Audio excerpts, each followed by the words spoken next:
L'apothéose. Au lendemain de sa reddition, Abdelkader se considérait comme un homme mort. Il avait terminé son rôle, fini sa vie. Désormais simple particulier, il consacrait son temps à la méditation, à la prière, à la charité, à ses obligations envers sa famille et ses compagnons. Comment prévoir que le destin allait de nouveau frapper à sa porte et le convier à écrire un nouveau chapitre d'histoire, prodigieuse et éblouissante conclusion d'une vie si riche en actes et en traits de lumière. Damas, 1860.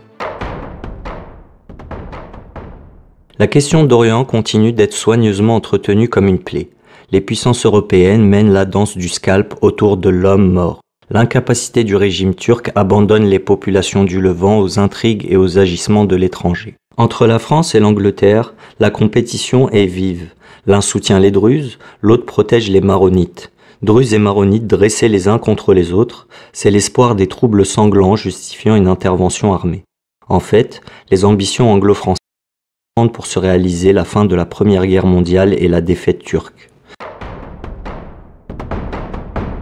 À Damas, où il vit depuis quelques années, Abdelkader est l'idole de la colonie algérienne et de toute la population arabe.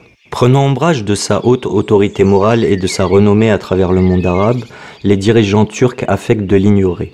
Cédant aux vœux et aux sollicitations du peuple damascain, Abdelkader professe à la grande mosquée. Il donne un enseignement original et brillant. D'une inspiration neuve et audacieuse, il n'hésite pas, commentant le Coran, à citer Platon et Aristote. Selon la version occidentale, les massacres de chrétiens vont avoir lieu sur l'ordre du gouverneur turc de Damas, le pacha Ahmed. Quelles manœuvres obscures vont précéder les troubles? L'histoire occidentale, pour des raisons que l'on soupçonne, est muette sur ce chapitre.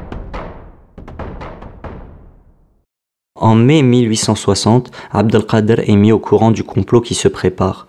Les Druzes notamment viennent le trouver à la mosquée, l'informent, sollicitent son approbation et son concours. La sagacité politique d'Abdelkader va vite faire d'apercevoir et de démonter le ressort de la machination. Il s'efforce d'expliquer à ses interlocuteurs l'absurdité d'un projet gros de conséquences redoutables pour l'avenir du Proche-Orient.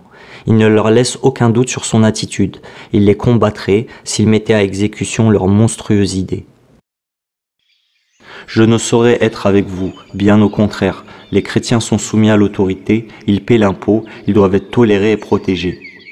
Vous me trouverez contre vous si vous venez à Damas, je les protégerai. Ensuite, croyez bien que vous n'aurez pas sitôt commis cette iniquité que les vaisseaux de l'Europe seront à Beyrouth. Voyez, moi qui suis devant vous, j'avais des troupes, j'avais des canons, j'étais organisé, et me voici. À présent, réfléchissez. En vain a-t-il parlé. Les gens passionnés sont sourds aux avertissements de la raison. Abdelkader intervient alors auprès du corps consulaire pour faire pression sur le pacha Ahmed qui passe pour être l'âme du complot. Le pacha rassure tout le monde et diffère l'exécution de son plan. Abdelkader n'ignore pas que différé, la menace subsiste toujours. Il renouvelle en juin son avertissement, mais il se heurte à l'incrédulité générale. Alors, ne comptant plus sur les puissances établies, il retrouve son âme de chef et met sur pied toute une organisation pour empêcher le pogrom. Va-t-il faire face seul à cette gigantesque tâche? Non, car le concours des Algériens, fixé en série, lui est acquis. Tous sont d'anciens combattants ou sympathisants de la résistance nationale, ayant préféré l'exil à la domination française. Abdelkader procède à une véritable mobilisation. Il convoque à Damas ceux qui vivent dans les environs de la cité. Puis il choisit, parmi ses anciens compagnons, des émissaires qui vont, de café en café, de boutique en boutique, prêcher la concorde et la paix.